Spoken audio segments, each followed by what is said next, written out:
Hi folks, in this video I am going to complete the lines drawing from Module 1. To find the PDF, if you click into the assignment, you'll do the same thing for every drawing assignment this semester.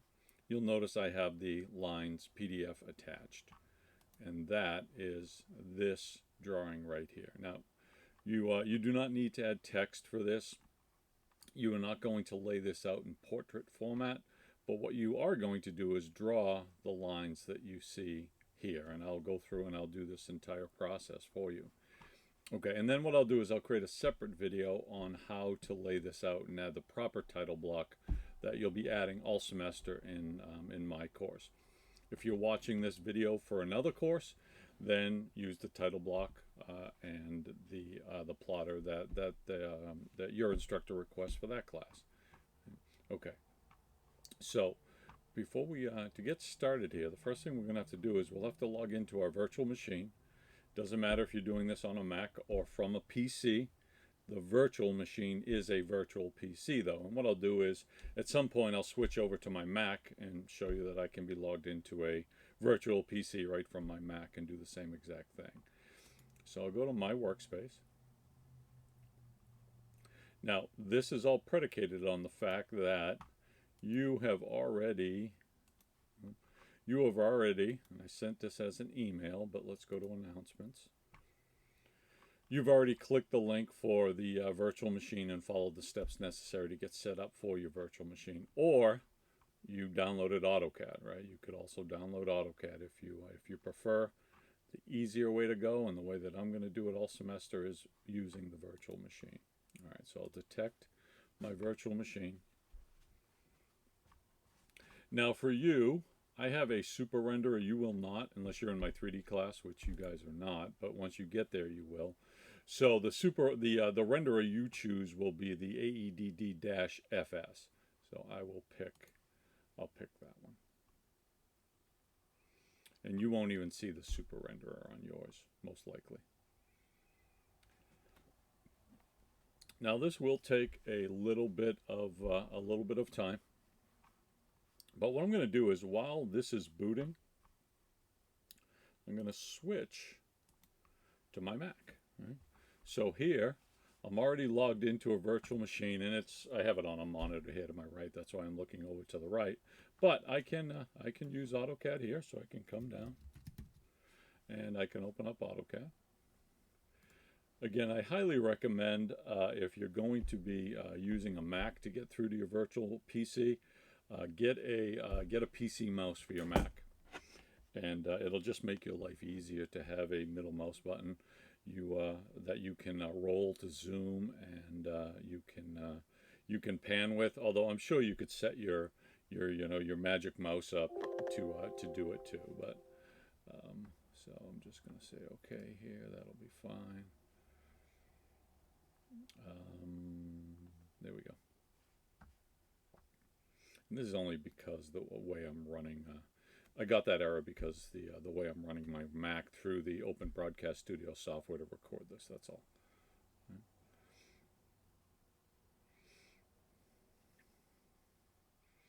And it'll take AutoCAD a minute to boot. It says not responding, but it'll change its mind in a second. Cool. Okay. Now, folks, always make sure that you dock your command line. And I'll switch over to the PC version in a second here, but my virtual machine's still booting for the PC on my PC. Again, this one's running on my Mac. You probably have noticed that I have the ability to pipe multiple computers into this broadcast. I can even pipe in a Linux machine that I have set up here. So during a lecture, I could either use a PC, a Linux machine, or my Mac. But anyway, always make sure you dock your command line. I'm going to come over to the dots here to the left, and I'm just going to drag it down. You notice when I do, the command line will expand. And, maybe I would drag up and get maybe about 5 lines of history or so, somewhere around there, depending on the size of your screen. Again, mine's just kind of small because I'm running this through the broadcast software here. But and then once you're here, you're anything that you can do I'll do in the videos on the PC, you can do here. And again, the only issue you might have, let's do this. Let me just draw a circle here. So I'll bring out a circle, and all right. So I can zoom by rolling both fingers on on the Magic Mouse. So if I roll both fingers, slide both fingers, it seems to work similar to I'm going to type Z for zoom and then use the extents modifier to zoom to the extents of my geometry. It's not going to be nearly as easy as as using the middle mouse on a PC though. So I would, and you'll notice I'm not expert with the Magic Mouse, by the way. So you might be a heck of a lot better with it than I am. But I'll leave that up to you guys to figure out. Okay, so my PC is all set up here. So let's transition. Cool. And now we're looking at the I'm going through my PC to the virtual PC. I know it can be a little bit confusing. All right, so one more time, I'm going to fire up AutoCAD. And folks, I won't have to jump through all these hoops for each drawing. All right, this is obviously just the first drawing that you're going to be doing. So in future videos, I'll have AutoCAD all set up, the virtual machine running and such. And again, this will take a second to boot here, but it's not so bad. IT has done a great job getting these so they boot pretty quick. Kind of think about the process that happens here. It's pretty cool. You can log in from basically any computer. And by the way, I've done this from a Raspberry Pi too, where you can install the Citrix drivers and boot to a virtual machine, and that's on a $80 Raspberry Pi Linux machine, which is cool. Okay, so folks, once again, always dock your command line. So you'll notice I can drag this. I could dock it up here. I could dock it. I'm just going to dock it right down here at the bottom, and you can see it expand. So I'm going to leave that, and then I'm going to drag up so I have some extra lines here. Now, the other thing I'm going to highly recommend, so that's the first thing I highly recommend. You'll be surprised how many times I'll get a drawing and students haven't done it, but I do highly recommend it. Let me get myself out of the way here. The other thing I highly recommend is that you turn off dynamic input. And the way you can do that is you're going to come down to the status bar. Now down the status bar, you're going to notice some buttons. You can display other buttons. So if you come to the hamburger icon to the right, bottom right, you'll notice you can put other buttons on. The ones that are visible are the ones that have a check. Now the check box doesn't say that it's on or off. It just says whether it's visible. Whether it's blue or not is whether it's on or off. So what I'm going to do is I'm going to put on dynamic input. I'm going to not put it on, but I'm going to display it. And you'll notice that I displayed it and it was on. I don't want it on. So I'm going to click the button, and now dynamic input is off. And basically what's going to happen is this. Let me issue the line command. And you'll notice that when I issue the command, or a circle command, it issues the command at the cursor. Right? So there is this command line that kind of follows your cursor around. I cannot recommend turning this off enough in the beginning until you fully understand what's going on. So I will keep it off this semester. Right? I do not want that on. Okay. And if you want, what you can do to make your life easier, once you get it turned off and get everything set up the way you want, if you come over to this the gear icon, you can come down and you could say save current as. And your workspace is really the collection of the setup of AutoCAD software. So what you could do is you could see I have one called Paul 2D, but you could say save current as and give it a name, right? So call it whatever you want. And then the nice thing is all you have to do is just choose that, and you'll notice when I choose that Paul 2D workspace, this command line is already docked. You'll notice that dynamic input is off.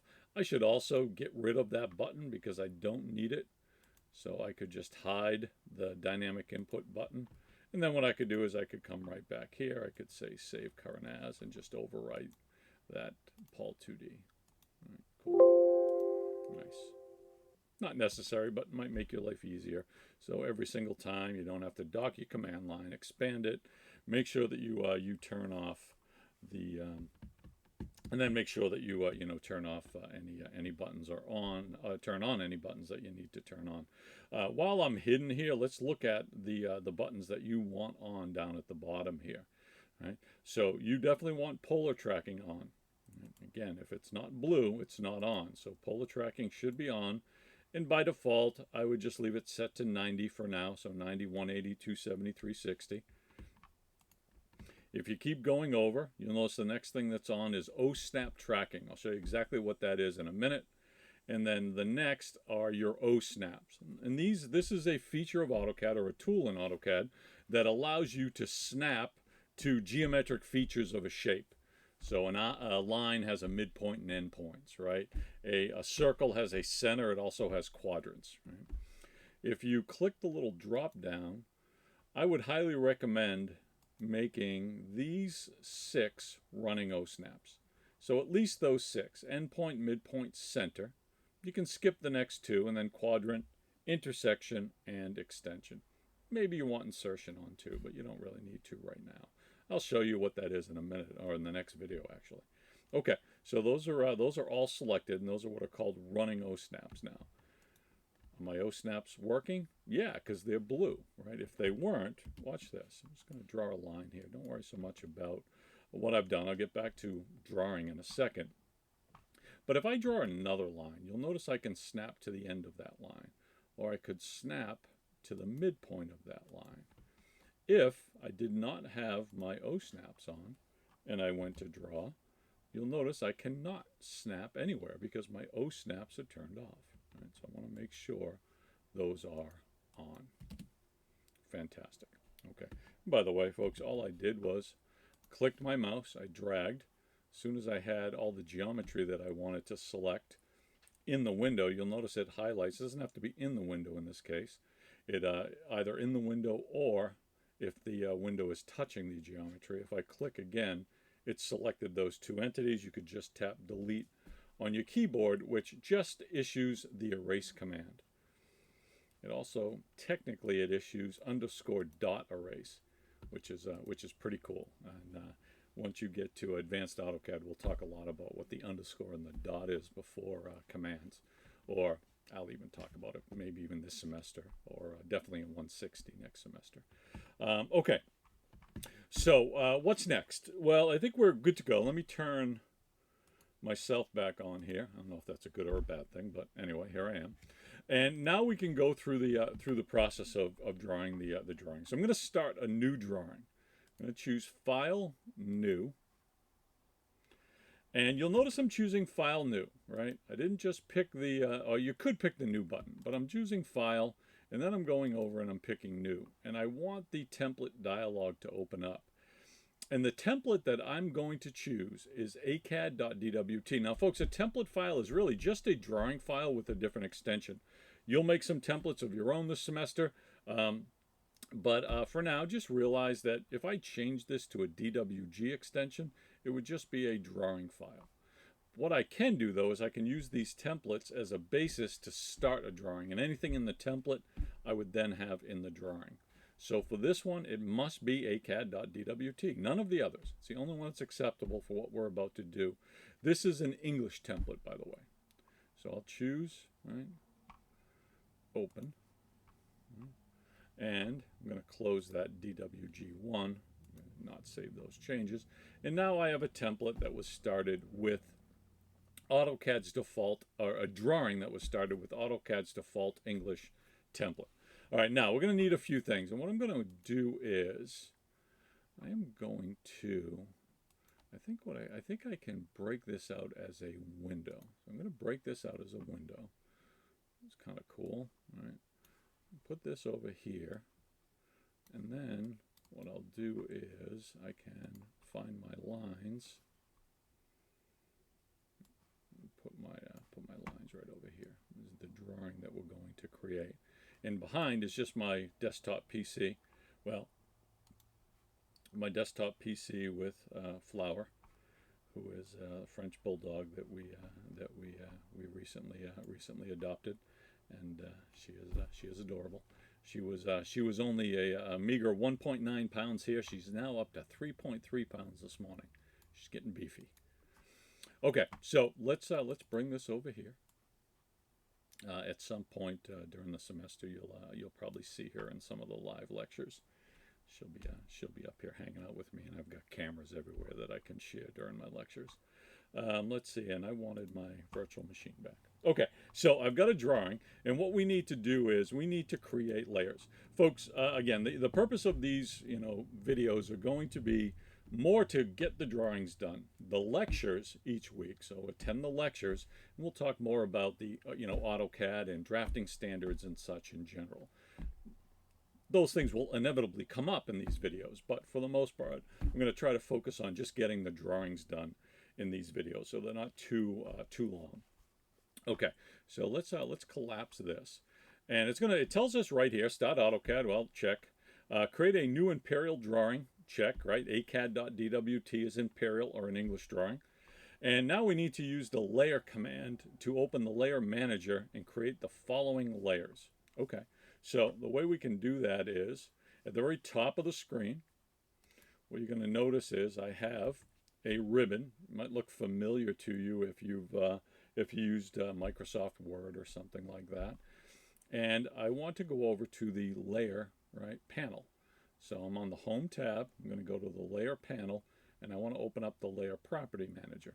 Now, the other thing I could do is any of these buttons that we click, all we're doing, and again, we'll talk more about this in the actual lectures, but all we're doing is just issuing a command. So I could just type L-A-Y-E-R, right? L-A-Y-E-R to open up the layer palette. I could also use the alias, by the way, which would be LA. So if I type LA, right, alias, a shortened version of the command, it would also open up this palette. Now I would recommend, you'll notice if I come over here, my palette is collapsed and docked. Yours won't be by default. But what you can do is if I click on the very edge here, right? So where the name is, when I say click, I should have said right click. I can add allow docking, auto hide, and then I can choose to anchor it. So I could just anchor it to the left. And now, if I just hover over the title bar here, it'll open up. If I move off, right, that way I don't have to issue the layer command every time I want to use it. All right, so let's come over here and we're going to create some layers. And we'll start right at the top. It says to create a center layer. I'm going to use the exact same naming convention that's here. Naming conventions are critical. Right, so center, right? And you notice I didn't use a lowercase c for this one. I didn't use, I used upper. Really what I'm using is what's called Pascal cases, programmers would call it. We start with an uppercase letter, then lowercase. If there was another word, I'd do something like that, center, and then I could concatenate a word on, in this case, line. But for this, it says just to use the word center. Right? The color is going to be blue. So if we come over to color, if I click where it says white, I will choose blue. Now, I'm going to choose blue, and you're going to see it. Blue shows up difficult on black. So if you guys want to use something different for this, you could, or you could change the color of model space. Right? But I think what I'll do is maybe for this, I'll just, maybe I'll choose magenta here. Right? So I'll pick magenta instead of blue. Right? And click OK. Now, the line type is going to be center 2. Right? So I need to come over to line type. Line type. I'm going to click where it says continuous. I do not have center 2 loaded, so I will choose load.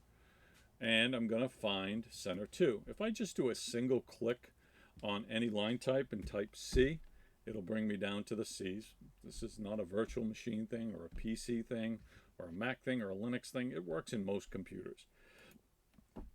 I'll choose center 2. Note that we're loading the line type from a file called acad.lin. So also a file called acadiso.lin, and we'll talk about the differences between those this semester, and then extensively in 160, and then eventually in the Advanced AutoCAD class. But I'm going to load that up, and now I'm going to select it. So I loaded it, and now I can choose it as the line type for my center. And this is what your center line type would look like. You have these long dashes with a space, short dash, space, long dash. Okay. And you'll end up using all of these line types in actual drawings this semester. This is more just to kind of help you guys to get up and running with the software. And then for the line weight, it's the default, which is 0.25. So I'm going to come over here. I'm going to choose 0.25 for that line weight. It's a secondary line. We want it to be thin. All right, let me create a couple more. I'll go maybe up through dimension here, and then I'll leave the rest for you guys to do. You'll get the point. All right, so we need a chain. When I create a new layer, note it's going to take on the properties of the last layer I created, right? So layer 1 now is going to take on the same properties as above. All right, so we want the name to be chain. And let's see here, cyan, center 2. All right, so let's choose cyan. Center 2 is all set. And in this case, the chain line is going to be thick. So we want that to be 0.5. Cool. All right. What's next? We need a cutting plane. Now, folks, in my class, right, we do not put spaces in names. So there is a space in the name here. But instead, right, you're going to do cutting, no space, and you'll just start the second word, the concatenated word, with an uppercase letter. And again, this is called Pascal case. So don't put any spaces. So cutting plane, it's going to be white, phantom 2, and thick. So let's choose white. White's interesting because if the layer is being displayed on a dark background, it's white. If it's being displayed on a light background, it's black, right? So it's kind of cool. All right. And we want, what was that one? We wanted phantom and 0.5. All right, so we're going to need to load up. So let's load again. And again, I'll just type PH to get down to the phantoms. We want phantom 2, not phantom, not X2, but phantom 2. We'll choose that. All right. And then lastly, it's going to be the default, which, the 0.5, which it already is. Okay. So let's keep going. What's next? Dimension. And the color is magenta. So we'll go with magenta. Your dimensions are always going to be continuous. That's already loaded. Right? And dimensions are going to be thin. So we want the default. 0.25 millimeters is what that is, by the way. All right. And then the last thing I'm going to do here is I'll jump down and create the text layer. So let's just do one more. And you'll create all the ones in between, right? I use green for my text. So does, I think Meredith did this handout, so does Meredith. So we'll go with green. Your text is going to be continuous, and it's going to be thin, which is the default. Fantastic. All right, so we're going to start by drawing this center line. And what we could do is we could actually set that center layer current. And right now the layer is 0, which you're never going to use, by the way, until we get to blocks. But if I do a slow double click, you'll notice center is now current. So if I start drawing something, do like C for circle, it is being drawn on that center layer. If I select it, you'll notice, right? If I select it, you'll notice that center is the layer. Now the other thing you could do too is you could set the current layer by just going to the layer palette and choosing what you want the current layer to be. But current, I just mean if you draw something, it's the layer that the entity would end up on. By the way, if you draw something on the wrong layer, then just pick it, go up to your layers, go to the drop down and pick the proper one. All right, I'm going to select that. I'm going to type E for erase and hit enter to delete. Okay, so it tells us to start this first line at 0, 0. That is an absolute coordinate in the Cartesian coordinate system. Again, those will be stuff we'll talk about a lot in lectures, right? And the idea here is to draw. Okay, so the Cartesian coordinate system 0, 0, and we need to draw this line on the center layer that's 10 units long. All right, so we can issue the line command. I could come right up here and choose line. I tend to use the command line. I could type line, or I could just type L, which is the alias for line. It's a lot quicker. I could hit enter. All right, now it's asking me for the specify the first point. 0, 0 is an absolute coordinate in the Cartesian coordinate system. I'm going to roll my mouse a little bit, and I can also push it down my mouse to pan. Again, you're going to find this to be a lot easier with a PC mouse. All right, now I'm going to start tracking. I'm going to come over, and you'll notice my hands are off my mouse. I'm locked in at 0 degrees. Why? Well, because I have polar tracking on. If I come down here, I've turned on my polar tracking. If I don't have that on, you'll notice I cannot lock myself in anywhere. Right? I'm going to use the undo modifier because I didn't want to draw that line. All right, so let's turn polar tracking back on. I'm going to track at 0 degrees, and now I'm going to use what's called direct distance entry, 10, and then hit enter. And now I've drawn, I can hit escape, and now I've drawn a line that's 10 units long. Right? Now you'll notice I was zoomed way in, so I'm just rolling my mouse. The other thing I could do is, if you ever kind of get lost, type Z for zoom, and then use extents to zoom to the extents of the entities that you've drawn. All will zoom to the extents of your drawing limits, right? Okay, so unless you have entities outside the limits, then all does extents. But we'll talk more about that when you do when you create your own templates. You'll have to set limits and things like that. All right, so there's our first line. All right, now it says that each one of these lines needs to be exactly 0.75 above each other. So the next line we want is going to be a chain line. I'm just going to roll my mouse with my middle mouse button a little bit. Again, I can push it into pan. L enter. And what I'm going to do is I'm going to hover and just start tracking my mouse. I did not click at the end of that line. Let me hit escape. I hovered.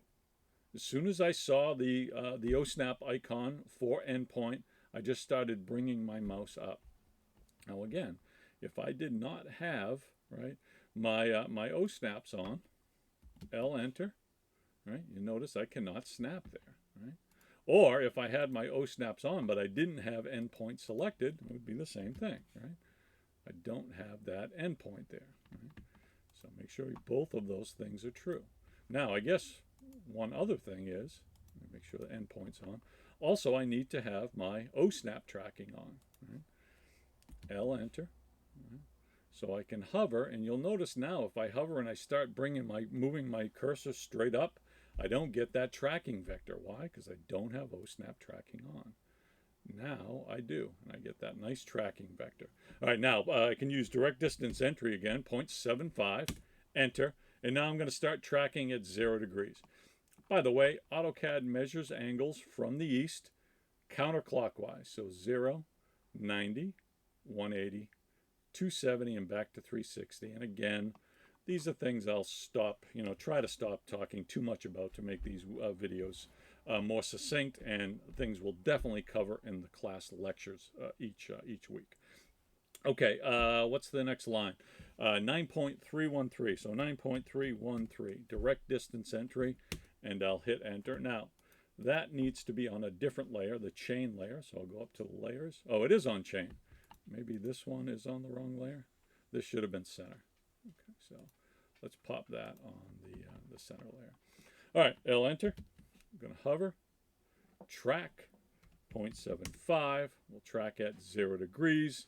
6.875, enter. I'll hit escape with on my keyboard. I'll select that line, and I will put it on cutting plane. Okay, and then lastly, we need to add lastly for me, I'm all done, right? And you're going to draw the rest of them, but we need to add this dimension. We'll talk a lot about dimensions and adding dimensions to drawings in Module 5. We'll talk about how you create a ANSI DIM style that meets ASME standards, the American Society of Mechanical Engineers. But for now, let's just add our dimension. DLI is dimension linear. Right? So dim linear is the full command, DLI is the alias, a lot easier to type. There's also a, if you go to annotate, you could also find a button for it. I don't use the buttons, but you guys could go find them. And what it tells me to do is specify the first extension line. So here, I'm just going to roll my mouse. I'm going to go to the end here, and then I'm going to start tracking straight up. And again, my hand's not even on my mouse. I see my tracking vector, 0.75. Enter. And now that dimension is exactly, this dim line is exactly 0.75 above this. Now, folks, this dimension would need to be modified to meet, right, ASME standards. It's not the point of this, so don't worry about that. Okay, let's pop this on the proper layer, which would be my dimensions. Cool. All right, and then you're obviously going to keep going, right? So for the next line, phantom, you would do L enter. You'd hover right here. You'd start tracking straight up, right? And you're going to come up. Let's see here, 0.75, right? And you would track over, and you notice where I tracked from, which was right from there, where the arrowhead intersects with the extension line. We'll talk about all the parts of dimensions when we get there. Okay, all right. So now we need to add some text. Now, before we add text, we need a text style. D enter. By default, there is an annotative style and a standard style. Why? Well, because you started this drawing from acad.dwt, which is just a drawing file with a different extension, and inside acad.dwt were these two text styles. So we got them in our drawing that we started from it. Okay, so we want a new style, and we're going to call this Roman S. Oh, by the way, I was in Dim Style Manager, not text style. Style opens up the text style manager, but you're going to notice you have the same two text styles to start with as you did dim style. Same name, right? Annotative and standard. Okay. New. Again, you'll create dim styles. We'll talk a lot about dim styles in Mod 5, starting in Mod 5. All right. So Roman S. And the font is going to be Roman S. So I'm going to come down. There's a lot of Romans. Roman C, Roman D, SIV 25. I want Roman S. I am not going to change the height. I'm going to leave that height at 0. I don't want it to be annotative. I'm not going to pick anything else. The only thing I'm going to do is select it and set it current. Say yes and close this up. All right, so now when I use a command to create text, that is the current text style. And what I could do is I could also just switch to the text layer so I don't have to change it. Okay, so what do we need to do here? Well, we need to put the word center at the very beginning. We're going to want some space here. I would like to see the same space, unlike this one. I'll show you how to do that. And then there's going to be a space. There's some square braces, and in the square braces, you're going to put the metric equivalent of 10 inches. Right? I'll show you how to do that in a second here, but let's add some text first. All right, so I'm going to type DT. Right? All I did was type DT, and what I can do is I can just pick right here as the start point if I want. Right? The height is 0.125. So I'm going to enter 0.125 as the height. Rotation is 0. I'll hit enter. Anytime you see something in angle braces, you don't have to type that value. So I could type 0 right now, but I don't have to because it's in angle braces, which means it's the default if I hit enter. So 0. And now I can enter that text. So what do we want? We want center. We're going to need some spaces, whatever the number of spaces are, it's okay. 10.000. Right. Now, we're then going to have some square braces here, and we need a value to put in there. We don't know what the value is yet. We need to convert that. Now, when I'm done creating text, I could hit enter. And what it'll do is it'll let me create another line of text. I don't need to, so I'll just hit enter again. And now I am done. Now, I don't want this sitting right here on top of this line, so I'm going to move it up a little bit. I'm going to type M for move, and I'll just pick my text. Right? So one more time, M for move. I'm going to select the text. As soon as I hover over it, you'll notice it highlights. I'm done picking things, so I need to tell AutoCAD I'm done. So I'll hit enter. AutoCAD has no idea if you want to move one thing or a million things. So I have to hit enter when I'm done picking stuff. All right. Now it's asking me to pick a base point for my displacement. Well, I'm just going to come over here away from everything and just pick a random base point. And then I can just start tracking up a little bit.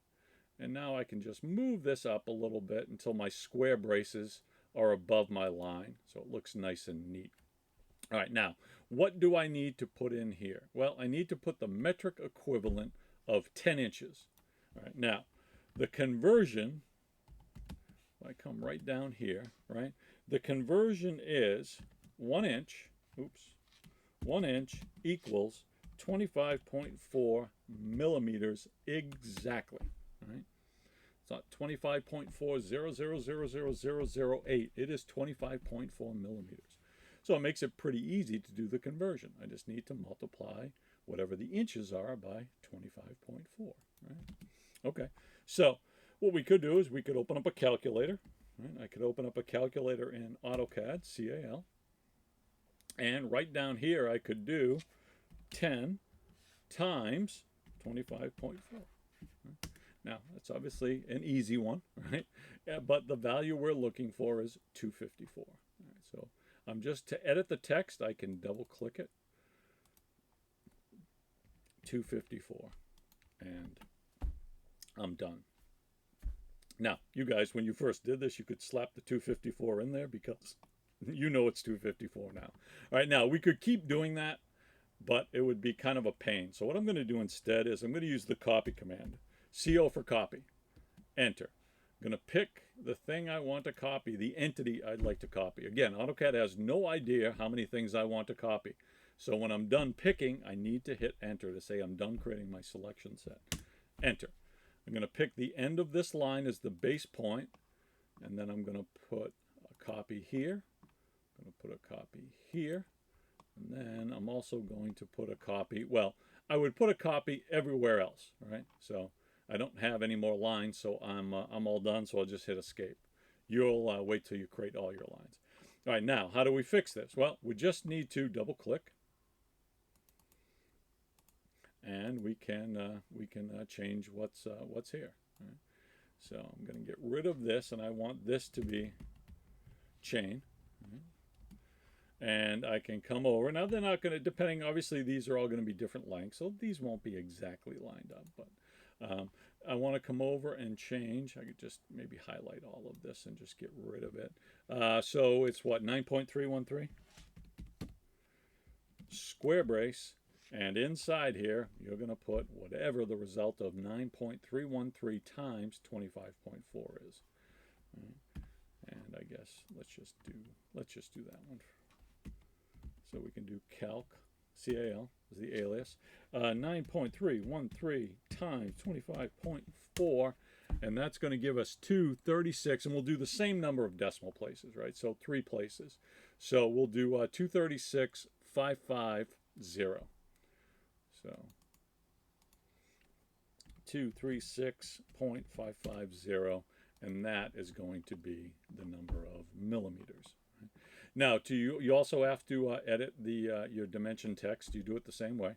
So you could just double click. Right? It's going to arrow over, space, square brace, and before you do that, make sure. Well, actually, we tell you what the, I don't know why we put the answer to this one here, but we did. So I'm going to assume it's right. 0.63. Right? And we'll put that there. Right? Cool. And again, I would, personally, I would match the number of decimal places. Right? So. Right. I mean, I didn't here because there isn't any decimal places, right? It says ends up being a whole number of millimeters. But, I guess if I'm going to do this, I would probably put that third decimal place. But if you give it to me this way, that's going to be absolutely fine. Okay, so folks, that's it, right? What I'll do is I'll end this video. I know it got kind of long. And then we'll again, the going forward, the videos will be, when I do the drawings, they'll be a lot quicker because I don't have to show you how to create layers, right, or create layouts every single time and things like that. You'll know by that time. But these first ones, right, it'll be a little bit, long-winded, but they'll definitely get easier to watch as we go forward. All right, so make sure you finish up the rest. Now remember, for me, you might be watching this for another class. I have no idea. But for me, the naming convention is, if you go to your content, right, if we go to task, right, the naming convention is going to be, right, scroll down here, XX underscore the module. In this case, it's module 1 underscore, and then the name of the file, which is lines, right? So for me, I would save this as PR underscore model 1 underscore lines. So let me go ahead and save this. I'll do file, save. Now, as far as where you choose to put them on your virtual machine, it's totally up to you. So you could just put them in documents on your virtual machine. You'll notice though, as soon as I click the save in, it asks me whether I want my virtual machine to have access with my local machine, my PC or my Mac, or it could be a Linux machine. Right? I did have a student last semester doing this on Linux. So that's totally up to you. If you just want to save everything on your virtual machine and you don't want to have a copy of it locally, you could just say no access. I tend to want to have read-write access between my PC and my virtual machine. Right? So now what I could do is I could actually browse. It might take a second here. I could actually browse to from my virtual machine to a location on my actual PC. Right? Now the other thing, well, I won't drone on about that, but for this purpose, I'm just going to put this in documents. If I were you, I would right-click and I'd create a new folder, and call it AEDD 105 or something, CAD graphics, whatever you want to call it. I would open that, and I might even have, so right-click, new folder. I might even have a folder called WIP, work in progress, and then right-click, new folder. I might have one called completed or something.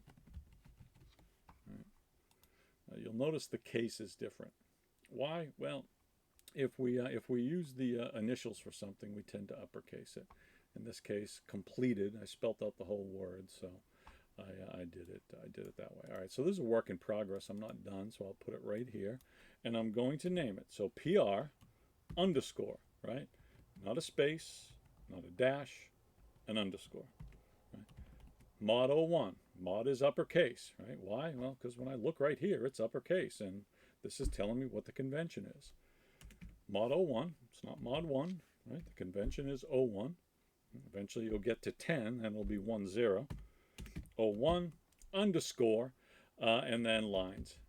You don't need to add the DWG. AutoCAD will add the DWG, and you can choose save. Now that way, at any time, right, you close this up, you can go back to it, right? So you're working away, you could choose File, Open, Drawing. You could then browse to that, right, Documents, and then that work in progress folder. Open that up and continue to work on it. In the next video, I'm going to show you how to lay this out, and then I'll show you. I'll have a video that shows you how to submit your work for my class. Okay. Good luck.